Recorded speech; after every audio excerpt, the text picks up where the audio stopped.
कहानी की शुरुआत में हम एक चोरों के गिरोह को देखते हैं जो कि स्पेन की सबसे बड़ी और सिक्योर तरीन बैंक को हाईजैक करके वहां से ढेर सारा पैसा चुरा लेते हैं। पैसों के बैग उठाकर जैसे ही ये चोर मेन एंट्रेंस वाले दरवाजे से भागने की कोशिश करते हैं, तभी यहाँ पर कुछ पुलिस की गाड़ियां आकर इन्हें चारों तरफ से घेर लेती हैं। पुलिस को अपनी तरफ आता देख चोर उन पर अंधाधुंध फायरिंग करनी शुरू कर देते हैं, लेकिन जवाबी फायरिंग में चोरों के एक साथी को भी गंभीर चोट लग जाती है। चोरों का प्लान तो बुरी तरह से फेल हो चुका था, लेकिन फिर भी वो अपने साथी को कवर फायर देते हुए किसी तरह उसे बैंक के अंदर ले जाकर दरवाजे को अच्छी तरह से बंद कर देते हैं। अब ये चोर बैंक के अंदर ही फंस चुके हैं, लेकिन देश की सबसे बड़ी और सिक्योर तरीन बैंक को इन चोरों ने आखिरकार हाईजैक कैसे किया और क्यों भागने से पहले चोरों ने जानबूझकर पुलिस को बुलाने वाला इमरजेंसी सायरन बजाया, बल्कि वो चुपचाप पैसे लेकर भाग सकते थे। क्या ये सब पहले से ही चोरों का कोई प्लान था? दरअसल इसकी शुरुआत टोक्यो से होती है। अपने ऊपर लगे गंभीर चोरी के इल्जामों में टोक्यो घर से फरार हो चुकी थी, लेकिन आखिरी बार शहर छोड़ने से पहले वो अपनी माँ से मिलने घर वापस जा रही थी। तभी उसके रास्ते में एक लाल गाड़ी आ जाती है और इसी के अंदर बैठा है इस चोरी का मास्टरमाइंड प्रोफेसर टोक्यो को उसके घर की तस्वीरें दिखाता है, जहाँ पर पुलिस उसे पकड़ने के लिए पहले ही जाल बिछा चुकी थी।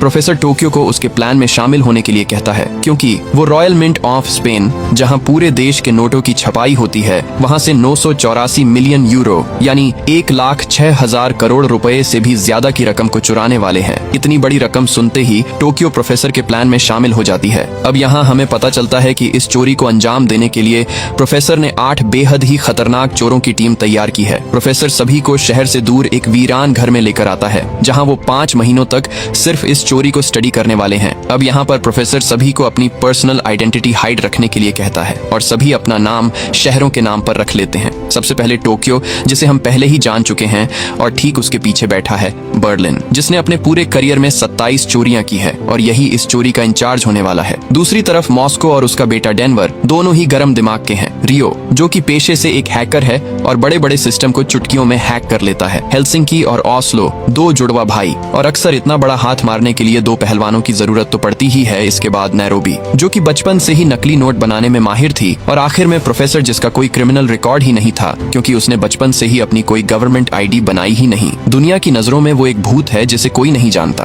प्रोफेसर बताता है कि हम आम जनता को नहीं बल्कि सरकार को लूटने वाले हैं, जिससे कि लोगों की नजरों में हम हीरो बन जाएंगे। पूरे देश की नजर में हम सब साले हीरो होंगे। अब वो दिन आ जाता है जब ये लोग चोरी करने वाले थे। इनका एक साथी रास्ते को पहले ही ब्लॉक कर देता है, क्योंकि बैंक के अंदर बिना शोर मचाए घुसने के लिए इन्हें सबसे पहले बैंक की गाड़ियों को हाईजैक करना था। जैसे ही पुलिस की गाड़ियां यहाँ आकर रुकती हैं, तभी अचानक से सभी चोर बाहर निकलकर इन्हें बंदूक की नोक पर ले लेते हैं। देखते ही देखते सभी पुलिस वालों को ट्रक के अंदर बंदी बना लिया जाता है। इसके बाद चोर अपना गोला बारूद ट्रक के अंदर लोड करना शुरू कर देते हैं। इन आधुनिक और खतरनाक मिलिट्री ग्रेड के हथियार को देखकर हम समझ सकते हैं कि ये कोई आम चोरी नहीं होने वाली। इसके बाद चोरों का लीडर बर्लिन कुछ पुलिस अधिकारियों को समझाता है कि उन्हें चुपचाप बैंक के अंदर घुसना है, इसलिए कोई भी चालाकी नहीं करेगा। टोक्यो और नैरोबी अलग गाड़ी में जाती है, क्योंकि उन्हें किसी खास लड़की पर नजर रखनी थी। सब कुछ प्लान के मुताबिक ही हो रहा था। उन्हें बिना किसी जांच पड़ताल के अंदर भेज दिया जाता है। वहीं कुछ स्टूडेंट्स भी आज ही के दिन बैंक के अंदर एजुकेशनल ट्रिप करने आए थे, और इन्हीं के बीच ब्रिटिश एम्बेसडर की बेटी एलिसन पार्कर भी मौजूद थी, जिस पर टोक्यो और नैरोबी को नजर रखनी थी। प्रोफेसर एक पुराने गोदाम में बैठा इन सभी को लीड कर रहा था। जैसे ही रियो ने बैंक के सिस्टम को हैक किया, उसके तुरंत बाद चोरों का आतंक शुरू हो गया। उन्होंने एक एक करके सभी हॉस्टेजेस को हाल के बीच इकट्ठा करना शुरू कर दिया। देखते ही देखते सारे लोग एक साथ हाल के बीच जमा हो गए, लेकिन यहाँ पर एलिसन पार्कर मौजूद ही नहीं थी। प्रोफेसर जल्दी से टोक्यो को उसे ढूंढने के लिए कहता है। खुशकिस्मती से उसे एलिसन मिल जाती है। सभी को एक जगह इकट्ठा करने के बाद बर्लिन कहता है कि अब यहाँ के करता धरता हम हैं। इसके बाद सभी लोगों के मोबाइल्स को जब्त कर लिया जाता है। वहीं मॉस्को और डेनवर दोनों तिजोरी को खोल लेते हैं। इतना सारा पैसा एक साथ देखकर डेनवर बहुत खुश हो जाता है। क्या खुशबू आ रही है बाबा, तुम्हारे पकाए खाने से ज्यादा मस्त खुशबू है इसकी। और दोनों जल्दी से उसे बैग्स में भरने लगते हैं, लेकिन इनका असली मकसद इन पैसों को नहीं चुराना है, बल्कि ये तो सिर्फ एक दिखावा है। बैंक का सिस्टम हैक होने की वजह से बाहर अभी तक पुलिस को इस चोरी की भनक नहीं लगी। अंदर अपने साथियों से संपर्क रखने के लिए प्रोफेसर ने पहले ही एक वायर का जुगाड़ कर दिया था। मतलब अब इनके बीच होने वाली बात कोई तीसरा आदमी नहीं सुन सकता। प्लान के मुताबिक इन्हें पैसों से भरे बैग्स को बाहर छोड़कर कुछ गोलियां चलानी है और वापस बैंक के अंदर आ जाना है। लेकिन बाहर निकलते ही रियो के कान से गोली होती हुई जाती है, जिससे कि वो वहीं पर नीचे गिर पड़ता है। सही मौका रहते डेनवर और नैरोबी उन्हें कवर देते हुए वापस बैंक के अंदर खींच लेते हैं। लेकिन इस बीच टोक्यो ने एक पुलिस वाले को बुरी तरह घायल कर दिया था। अब सब लोग टोक्यो पर बहुत गुस्सा होते हैं, क्योंकि किसी को नुकसान न पहुंचाना ये उनका सबसे पहला रूल था। देखते ही देखते पूरी टास्क फोर्स को इस चोरी की खबर मिल जाती है और पुलिस बैंक के बाहर अपने कैंप लगना शुरू कर देती है। यहाँ पर ऑफिसर राकेल म्यूजियम में कॉल करती है और बर्लिन कॉल शिफ्ट करके राकेल की बात प्रोफेसर से करवा देता है। प्रोफेसर वॉइस चेंजर का इस्तेमाल करके राकेल से बात करता है। प्रोफेसर का शांत स्वभाव देखकर राकेल समझ जाती है कि ये कोई आम चोर नहीं है। वही म्यूजियम के अंदर बर्लिन सभी हॉस्टेजेस को उनके जैसे कपड़े पहनने के लिए कहता है और साथ ही में उन्हें नकली गन्स भी पकड़ा देता है, क्योंकि यूके के एम्बेसडर ने मिलिट्री को ऑर्डर दे दिया था कि कमांडोज की एक टुकड़ी को अंदर भेजा जाए और उसकी बेटी एलिसन पार्कर को सही सलामत बाहर निकाला जाए। अब अगर कमांडोज बैंक के अंदर आते तो वो सारे चोरों को मार देते। इसलिए चोरों ने अपनी चाल चलते हुए यहाँ पर सभी हॉस्टेजेस को उनके जैसे कपड़े पहनने के लिए कहा, ताकि कमांडोज को पता न चल सके कि असली चोर कौन है। प्रोफेसर ने 5 महीने की ट्रेनिंग में पहले ही बता रखा था कि कमांडोज एग्जिट वाले गेट से घुसने की कोशिश करेंगे और बिल्कुल वही होता है। कमांडोज पीछे वाले गेट से घुसने की कोशिश करते हैं। रॉबर्स भी ऑटोमेटिक मशीन गन्स के साथ उनका स्वागत करने के लिए तैयार बैठे थे। दूसरी तरफ रियो एलिसन पार्कर से बाहर पुलिस को एक कॉल करवाता है। एलिसन पुलिस को बता देती है कि सभी हॉस्टेजेस को भी रॉबर्स वाले कपड़े पहना दिए गए हैं। अब अगर कमांडोज अंदर गए तो वो मासूम लोगों को भी चोर समझकर मार देगी। इसलिए ये मिशन यहीं पर अबॉर्ट करना पड़ता है और कमांडोज की टुकड़ी वापस चली जाती है। सभी चोर बहुत खुश होते हैं और नैरोबी उन लोगों को बुलाती है जो यहाँ पर नोट छपाई का काम करते थे और असली चोरी अब शुरू होने वाली है। नैरोबी मशीनें चालू करवाती हैं और हर एक मिनट में 1,44,00,000 रुपए छपना शुरू हो जाते हैं। सभी चोर इतना पैसा देखकर बहुत खुश होते हैं। आखिरकार उन्हें 2400 मिलियन यूरो जो छापने थे। वही राकेल अपने घर जाती समय एक कॉफी शॉप में चली जाती है और यहीं पर वह प्रोफेसर से मिलती है। राकेल नहीं जानती थी कि उसके सामने बैठा आदमी ही इस चोरी का मास्टरमाइंड है। प्रोफेसर उसे कॉल करने के लिए अपना फोन दे देता है। अब चोरों को बैंक के अंदर पूरा एक दिन बीत जाता है और अब तक उन्होंने 500 करोड़ से भी ज्यादा पैसे छाप दिए थे। रोबरी की यह शुरुआत ही थी कि चोरों को एक बड़ा झटका मिलने वाला था। दरअसल टोक्यो और रियो एक दूसरे को पसंद करते थे और इन्हीं की वजह से प्लान में गड़बड़ होने वाली है। वही बर्लिन एक होस्टेस जिसका नाम मोनिका है, उसे कुछ रॉबर्स के साथ बाहर ले आता है। मोनिका एक माइक के जरिए पुलिस को बताती है कि अंदर सब कुछ ठीक चल रहा है, किसी को किसी भी प्रकार की कोई हानि नहीं पहुंचाई गई। एक स्नाइपर बर्लिन को शूट करने के लिए तैयार खड़ा था, लेकिन उसके सीनियर गोली चलाने का ऑर्डर नहीं देते। फिर अंदर आने के बाद बर्लिन कुछ होस्टेस से एक सुरंग की खुदाई करवानी शुरू करता है, क्योंकि वो सुरंग के जरिए ही यहाँ से भागने वाले थे। इसके बाद बर्लिन सभी होस्टेस को एक वीडियो बनाकर अपने परिवार को भेजने की इजाजत दे देता है, लेकिन इस बीच रियो उनकी निगरानी करेगा। जब एलिसन वीडियो शूट कर रही थी तब रियो टोक्यो के साथ बातों में व्यस्त हो जाता है। इसी मौके का फायदा उठाकर एलिसन अपना मोबाइल ऑन कर लेती है। जब पुलिस को उसका फोन ऑन मिलता है तो वो तुरंत उसे हैक करके लाइव रिकॉर्डिंग चालू कर देती है। रियो जल्दी से एलिसन से फोन पकड़कर तोड़ देता है, लेकिन अब बहुत देर हो चुकी थी। पुलिस को उसका चेहरा दिखाई दे चुका था। पुलिस बहुत खुश होती है कि आखिरकार एक चोर का तो चेहरा दिखाई दिया। तस्वीर की मदद से पुलिस रियो का सारा बायोडाटा निकाल लेती है। राकेल प्रोफेसर को कॉल करती है। प्रोफेसर सबसे पहले खाना और दवाइयाँ की मांग करता है। राकेल कहती है कि हमें तुम्हारे एक साथी का चेहरा दिख चुका है, बेहतर होगा कि तुम खुद ही सरेंडर कर दो, मैं तुम्हारी सजा कम करवा दूंगी। लेकिन प्रोफेसर इसके लिए तैयार नहीं था। दरअसल प्रोफेसर ने इस चोरी को प्लान करने में पूरे 20 साल का वक्त लिया था। प्रोफेसर बर्लिन को कॉल करके कहता है कि जिसने भी फोन एक्टिवेट किया उसे ढूंढ कर सजा दो। अब क्योंकि रियो की लापरवाही की वजह से पुलिस को अंदर की जानकारी मिल चुकी थी, इसलिए बर्लिन उसे पकड़कर हेलसिंकी और ओस्लो के पास ले जाता है और दोनों उसे बहुत बुरी तरह पीटते हैं। इसी बीच मोनिका को एक सीक्रेट फोन के बारे में पता था, इसलिए वो चुपके से उसे अपनी जेब में रख लेती है। वही लंच ब्रेक के दौरान राकेल जब वापस कैफे में जाती है तो यहाँ पर प्रोफेसर भी आ जाता है और तभी राकेल के मोबाइल पर एक मैसेज आता है कि 2 चोरों का पता चल चुका है। तस्वीर को देखते ही राकेल तुरंत प्रोफेसर को दबोच लेती है। प्रोफेसर को लग रहा था कि वो पकड़ा गया, लेकिन राकेल को वो सिर्फ एक न्यूज चैनल वाला रिपोर्टर लग रहा था, इसलिए वो उस पर भड़क गई। प्रोफेसर उसे यकीन दिलाता है कि वो कोई रिपोर्टर नहीं है। वही म्यूजियम के अंदर मोनिका जब डेनवर से कुछ दवाइयां लेकर जा रही थी तभी उसके जेब में पड़ा वो सीक्रेट मोबाइल आवाज कर देता है। बर्लिन और डेनवर दोनों को जब पता चलता है कि मोनिका ने अपने पास एक मोबाइल छुपा कर रखा हुआ था, तब बर्लिन डेनवर को मोनिका को मारने का हुक्म देता है। बर्लिन अब अपना असली रंग दिखा रहा था। प्रोफेसर का रूल था कि किसी भी होस्टेस को नुकसान नहीं पहुंचाया जाएगा, लेकिन बर्लिन रूल्स के अगेंस्ट जाकर मोनिका को मारने का हुक्म देता है। डेनवर मोनिका को बाथरूम में ले जाकर मारने की कोशिश करता है, लेकिन हिम्मत नहीं जुटा पाता क्योंकि मोनिका मां बनने वाली थी। तब मोनिका कहती है कि मेरी थाई पर मारो, जिससे कि बहुत सारा खून निकलेगा और बर्लिन को लगेगा कि मैं मर चुकी हूँ और मैं एक सेक्रेट रूम में छुप जाऊंगी। डेनवर ऐसा ही करता है और बर्लिन को लगता है कि मोनिका मर चुकी है। इसी बीच नोट प्रिंटिंग का काम पूरी तेजी से चल रहा था। नैरोबी बिना रुके सभी वर्कर्स से काम ले रही थी। वही टोक्यो गुस्से में 3 कैमरे तोड़ देती है और प्रोफेसर से कहती है कि आइंदा किसी ने रियो को छूने की कोशिश की तो वो सबको मार देगी। प्रोफेसर शांत स्वभाव में टोक्यो से कहता है कि तुम दोनों की तस्वीर पूरी दुनिया में फैल चुकी है और तुम्हारी लव स्टोरी के चक्कर में मेरा पूरा प्लान बिगड़ रहा है। दरअसल पुलिस ने म्यूजियम की पुरानी सीसीटीवी फुटेज चेक की और उन्हें रियो के साथ टोक्यो भी दिखाई दे जाती है। वही प्रोफेसर के फोन पर एक कॉल आता है जो कि राकेल की मॉम का था, क्योंकि उस दिन राकेल ने प्रोफेसर के फोन से अपनी मॉम को ही कॉल किया था। किसी वजह से राकेल फोन नहीं उठा रही थी, इसलिए प्रोफेसर खुद उसकी बात करवाने पुलिस कैंप के अंदर चला जाता है और यहाँ पर प्रोफेसर चारों तरफ नजर घुमाकर पुलिस का ताम झाम समझने की कोशिश करता है। वही म्यूजियम के अंदर जब सबको पता चलता है कि बर्लिन के कहने पर डेनवर ने एक होस्टेस को मार दिया है तो सभी बर्लिन पर बहुत गुस्सा होते हैं, क्योंकि उसने प्रोफेसर का पहला रूल ब्रेक कर दिया था। डेनवर के पिता मॉस्को इस बात को सुनकर अंदर से बुरी तरह टूट जाते हैं। मॉस्को फैसला करता है कि वो अब सरेंडर कर देगा, इसलिए वो तेजी से भागता हुआ मेन एंट्रेंस का दरवाजा खोल देता है। लेकिन डेनवर यहाँ पर आकर जल्दी से अपने पिता का चेहरा छुपाता है, क्योंकि अगर पुलिस ने उसका चेहरा देख लिया तो वो उसका भी बायोडाटा निकाल लेंगे। दरवाजे को वापस से बंद कर दिया जाता है। डेनवर अपने पिता को बताता है कि उसने मोनिका को नहीं मारा, बल्कि वो अभी भी जिंदा है और सुरक्षित है। फिर डेनवर अपने पिता को खुली हवा में ले जाने के लिए कुछ हॉस्टेजेस को मास्क और नकली गन्स पकड़ाकर छत पर ले आता है।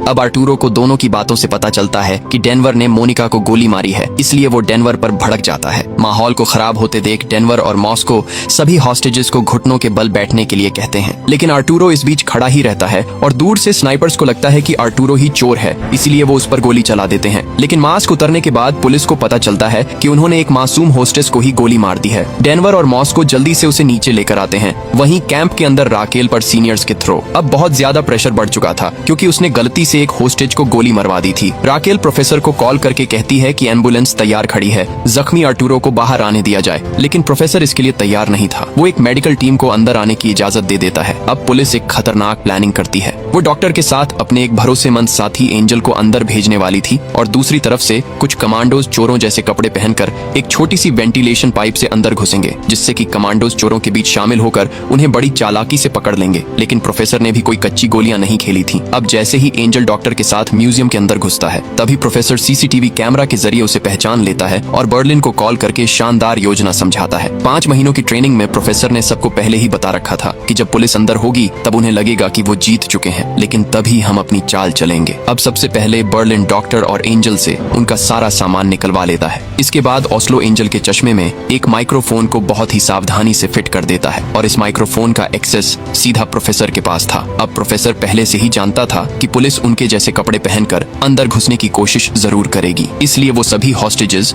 और चोरों के मास्क को पहले ही चेंज करवा देता है। बर्लिन ने सभी लोगों को हुक्म दे रखा था कि उन्होंने हर वक्त डॉक्टर्स पर अपनी ताने रखनी है, जिससे कि अब कमांडोज को पता ही नहीं चलेगा कि कौन असली चोर है। अब जैसे ही एंजल देखता है कि सभी ने अपने मास्क चेंज कर लिए हैं, तो वो काफी परेशान हो जाता है, क्योंकि कमांडोज नहीं जानते कि यहाँ पर पूरा खेल ही बदल चुका है। एंजल जल्दी से डॉक्टर्स के साथ बाहर निकलता है और भागता हुआ कैंप में जाकर जल्दी से राकेल को मिशन अबॉर्ट करने के लिए कहता है, क्योंकि अगर कमांडोज अंदर घुस गए तो भारी तबाही हो सकती है। इसीलिए राकेल भी कमांडोज को वापस आने का हुक्म देती है। पुलिस ये देखकर हैरान हो जाती है कि रॉबर्ट्स ने पहले ही इतनी तैयारी कर रखी थी। प्रोफेसर भी उनकी बातें सुन रहा था, क्योंकि उसने एंजल के चश्मे में माइक्रोफोन जो लगवाया था। अब राकेल सबसे कहती है कि रॉबर्ट्स इतनी बड़ी प्लानिंग करने के लिए बैंक तो जरूर आए होंगे, इसलिए पुरानी सीसीटीवी फुटेज को दोबारा ध्यान से चेक किया जाए। वही म्यूजियम के अंदर सभी लोग टीवी चलाकर अपनी ही न्यूज देख रहे थे। हर न्यूज चैनल पर उनका ही नाम छाया हुआ था और इस चोरी को दुनिया की सबसे बड़ी चोरी भी कहा जा रहा था। चोरों ने मात्र 33 घंटों में 18 अरब 61 करोड़ रुपए से भी ज्यादा की रकम को छाप दिया था। रात को टोक्यो बर्लिन पर गुस्सा थी और वो प्रोफेसर को कॉल करके बर्लिन को बताने के लिए कहती है कि उसने मोनिका को मरवा दिया है। प्रोफेसर को जब इस बात का पता चलता है तो वो काफी निराश हो जाता है। वो लोग जल्दी सबके जिंदा होने का सबूत मांगेंगे और इसकी सजा भी वो बर्लिन को देने वाला था। अब चोरों को बैंक के अंदर 2 दिन बीत जाते हैं। वापस कैंप आने पर राकेल को एक सीसीटीवी फुटेज दिखाई जाती है, जिसमें कि टोक्यो और रियो जिस गाड़ी में बैठकर म्यूजियम आए थे उसकी चाबी दिख जाती है। राकेल चाबी की मदद से गाड़ी की जानकारी निकलवाकर गाड़ी को ढूंढने के लिए कहती है। प्रोफेसर भी उनकी सारी बातें चश्मे में लगे माइक्रोफोन के जरिए सुन रहा था। प्रोफेसर काफी टेंशन में आ जाता है क्योंकि उसने वो गाड़ी हेलसिंकी को डिस्ट्रॉय करने के लिए दी थी, लेकिन हेलसिंकी ने वो गाड़ी सिर्फ 1000 यूरो में एक भंगार वाले को बेच दी। अब सारी जिम्मेदारी प्रोफेसर के कंधों पर आ गई। वो जल्दी से उस जंकयार्ड में चला जाता है, लेकिन यहाँ पर जंकयार्ड के मालिक ने प्रोफेसर को चोर समझकर उसके पीछे अपना कुत्ता लगा दिया, जिससे कि प्रोफेसर को अपनी जान बचाकर यहाँ से भागना पड़ता है। वापस आकर प्रोफेसर पुलिस का ध्यान भटकाने के लिए राकेल से कहता है कि वो 8 हॉस्टेजेस को छोड़ देगा, लेकिन राकेल हॉस्टेजेस की बजाय एलिसन पार्कर को छोड़ने के लिए कहती है और प्रोफेसर उसकी ये सारी बातें मीडिया में लीक कर देता है, जिससे कि लोगों के सामने पुलिस की इमेज खराब हो जाती है, क्योंकि पुलिस ने 8 लोगों को बचाने की बजाय एक बड़े नेता की बेटी को चुना। पुलिस को इस झंझट में उलझाकर प्रोफेसर को वापस से सबूत मिटाने का समय मिल जाता है और इस बार वो छुपता हुआ जंकयार्ड में गाड़ी तक पहुंच जाता है। प्रोफेसर सैनिटाइजर की मदद से सारे फिंगरप्रिंट्स और बाकी के सबूत मिटा देता है, लेकिन जाने से पहले सजा के तौर पर वो बर्लिन की शर्ट का एक बटन गाड़ी में जानबूझकर छोड़ देता है। इसी बीच राकेल भी कुछ पुलिस ऑफिसर्स के साथ यहाँ पर पहुंच जाती है। राकेल को पता चल जाता है कि गाड़ी में सबूत अभी कुछ मिनट पहले ही मिटाए गए हैं और चोर यहाँ से ज्यादा दूर नहीं गया होगा, इसलिए वो सभी को उसे ढूंढने के काम पर लगा देती है। प्रोफेसर समझ जाता है कि अब उसका यहाँ से निकलना नामुमकिन है, इसलिए वो अपना पूरा होलिया ही चेंज कर देता है और एक भिखारी का भेष बनाकर बाहर निकलता है। एक पुलिस ऑफिसर उसे रोकने की कोशिश करता है, लेकिन प्रोफेसर उसे ऐसा जताता है कि जैसे वो कोई पागल है, जिससे कि ऑफिसर उसे बिना कुछ करे जाने देता है। लेकिन राकेल समझ जाती है कि वो भिखारी ही प्रोफेसर था, इसलिए उसे पकड़ने के लिए वो उसके पीछे भागती है, लेकिन अब बहुत देर हो चुकी थी। प्रोफेसर यहाँ से निकल चुका था। अब हमें ट्रेनिंग के दौरान एक सीन दिखाया जाता है जहाँ पर नैरोबी प्रोफेसर से पूछती है कि हम बैंक से बाहर कैसे निकलेंगे।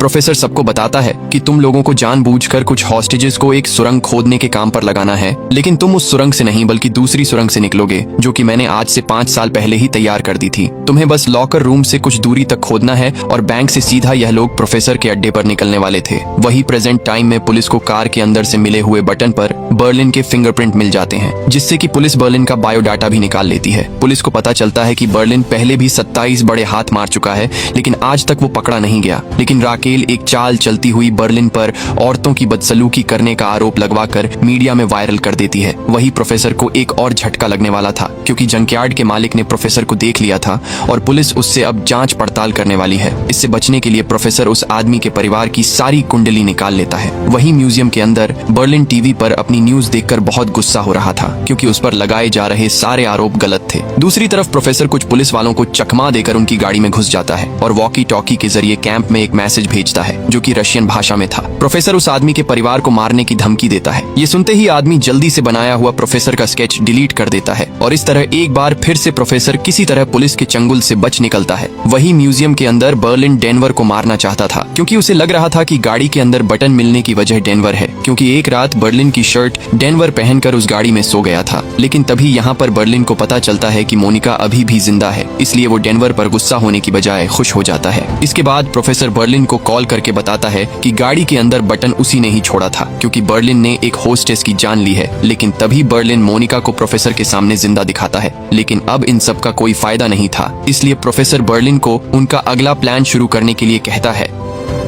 और सभी रॉबर्ट्स एक बंद कमरे में लगातार फायरिंग करनी शुरू कर देते हैं और हॉस्टेजेस को जोर से चिल्लाने के लिए कहते हैं। बाहर जब पुलिस गोलियां चलने की आवाज सुनती है तो राकेल बिना देर करे जल्दी से प्रोफेसर को कॉल करती है। राकेल प्रोफेसर से गोलियां चलाने का कारण पूछती है। तब प्रोफेसर कहता है कि हम लोगों ने कुछ हथियारों की जांच की कि वो ठीक तरह से काम कर रहे थे या नहीं। लेकिन राकेल को प्रोफेसर की बात पर यकीन नहीं होता, इसलिए वो खुद अंदर जाकर देखना चाहती थी। प्रोफेसर भी यही चाहता था, इसलिए वो उसे अंदर आने की इजाजत दे देता है।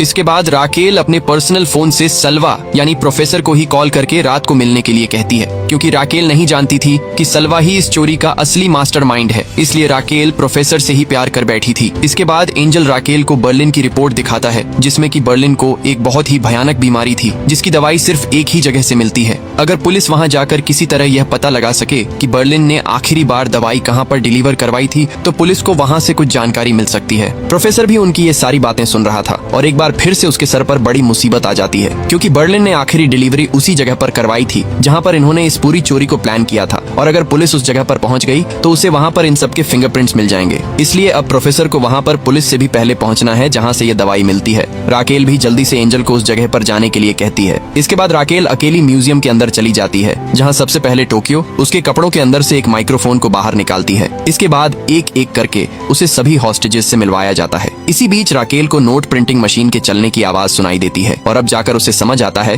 कि प्रोफेसर इतने समय से पुलिस का वक्त जाया कर रहा था ताकि उन्हें ज्यादा से ज्यादा नोट छापने का समय मिल सके। आखिर में एलिसन पार्कर से मिलना बाकी था, लेकिन एलिसन एक सीक्रेट तिजोरी के अंदर छुप जाती है। प्रोफेसर सीसीटीवी के जरिए उसे छुपते हुए देख लेता है, लेकिन उसके कुछ बताने से पहले ही यहाँ पर एंजल आ जाता है। एंजल को प्रोफेसर पर शक था। वो जानबूझकर प्रोफेसर से मिलने के बहाने उसके गिलास से एक चम्मच को उठाकर ले जाता है। इसके बाद प्रोफेसर एलिसन की लोकेशन म्यूजियम में बता देता है।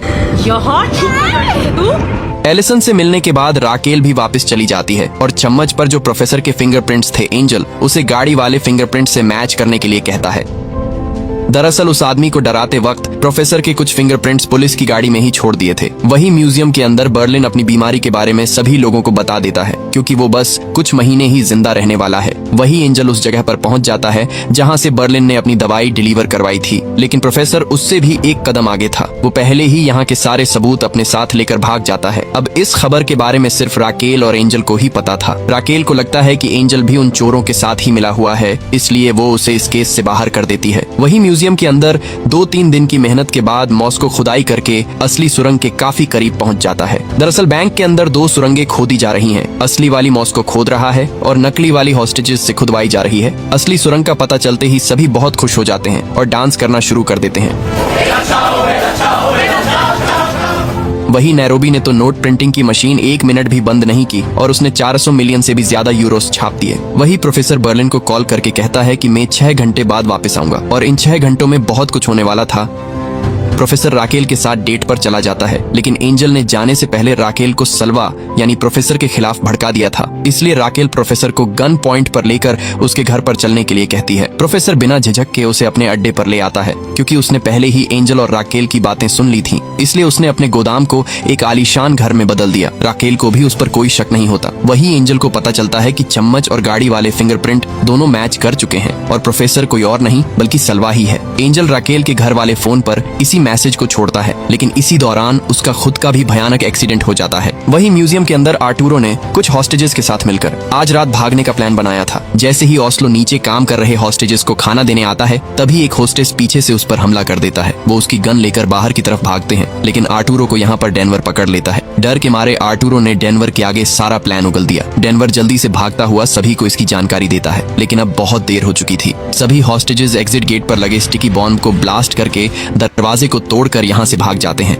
जब प्रोफेसर वापस आकर सीसीटीवी फुटेज देखता है तो उसके पैरों तले जमीन खिसक जाती है, क्योंकि मिलिट्री अब उस टूटे हुए गेट से अंदर घुसने वाली थी। लेकिन बर्लिन अपनी टीम को लेकर उस दरवाजे को बंद करने की कोशिश करता है। मिलिट्री उन्हें ऐसा नहीं करने देना चाहती थी, इसलिए वो लगातार दरवाजे पर फायरिंग करती रहती है। इसी बीच टोक्यो एक मशीन गन लाकर ताबड़तोड़ फायरिंग शुरू कर देती है, जिससे कि मिलिट्री को पीछे हटना पड़ता है और इन्हें दरवाजा बंद करने का सही मौका मिल जाता है। दरवाजे को बंद होते देख प्रोफेसर भी राहत की सांस लेता है। आखिर में हम देखते हैं कि एंजल की हालत बहुत नाजुक है और उसे अस्पताल में दाखिल कर दिया गया है। वहीं म्यूजियम के अंदर ऑस्लो के सर पर गंभीर चोट आई थी। हेल्सिंकी अपने भाई की इस हालत को देखकर बहुत दुखी होता है। अगले दिन जब बचे हुए हॉस्टेजेस को कल रात वाली घटना के बारे में पता चलता है तो वो विद्रोह पर उतर आते हैं, लेकिन प्रोफेसर ने ट्रेनिंग के दौरान सभी को पहले ही समझा रखा था कि जब हॉस्टेजेस बगावत पर उतर आए तो उन्हें लालच देकर शांत करना है। इसलिए सभी हॉस्टेजेस के सामने 2 ऑप्शंस रखी जाती है, या तो पैसे लेकर चोरों का साथ दे या अपनी आजादी चुने। अब जो लोग चोरों का साथ देते हैं उन्हें कुछ नहीं किया जाता, और जिन्होंने आजादी चुनी थी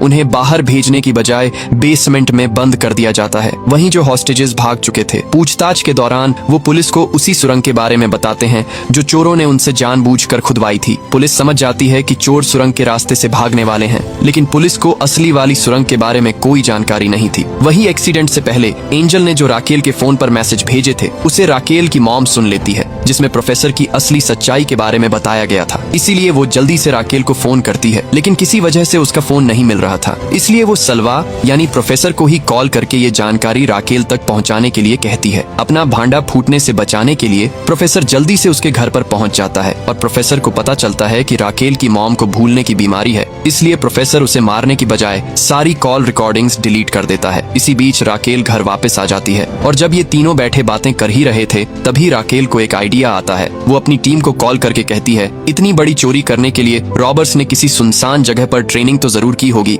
इसलिए वो जल्दी से उस जगह को ढूंढने के लिए कहती है और खुशकिस्मती से जल्द ही उन्हें एक सुनसान घर के बारे में पता चल जाता है और ये वही घर था जहाँ पर प्रोफेसर ने अपने साथियों के साथ प्लानिंग की थी। राकेल की तबीयत ठीक नहीं थी, इसलिए वो प्रोफेसर को ही गाड़ी चलाने के लिए कहती है और दोनों उसी घर की तरफ बढ़ने लगते हैं। इसी बीच हमें एक पास्ट का सीन दिखाया जाता है। यहाँ हमें पता चलता है कि बर्लिन और प्रोफेसर दोनों सगे भाई हैं और जिस चोरी को इन्होंने अंजाम दिया उसके पीछे एक बहुत बड़ी वजह छुपी हुई थी। प्रेजेंट में प्रोफेसर राकेल के साथ उसी घर के बाहर पहुंच जाता है जहां पर प्रोफेसर ने अपने साथियों के साथ प्लानिंग की थी और यहां पर सभी चोरों के ढेरों फिंगरप्रिंट्स और सैलिवा मौजूद थे, जिससे कि पुलिस को अब उनकी आइडेंटिटी निकालने में ज्यादा समय नहीं लगेगा। अब अंत में हम प्रोफेसर को काफी टेंशन में गाड़ी के अंदर बैठे हुए देखते हैं। अब क्या ये चोरी संभव हो पाएगी, क्योंकि प्रोफेसर ने इस चोरी को प्लान करने में पूरे 20 साल का समय लिया था और आखिरकार ऐसी कौन सी वजह थी जो इन दोनों भाइयों को इस बैंक को लूटने के लिए मजबूर कर रही थी। आपकी जानकारी के लिए बता दूं कि इसके पार्ट 2 में ही इस चोरी का अंत हो जाएगा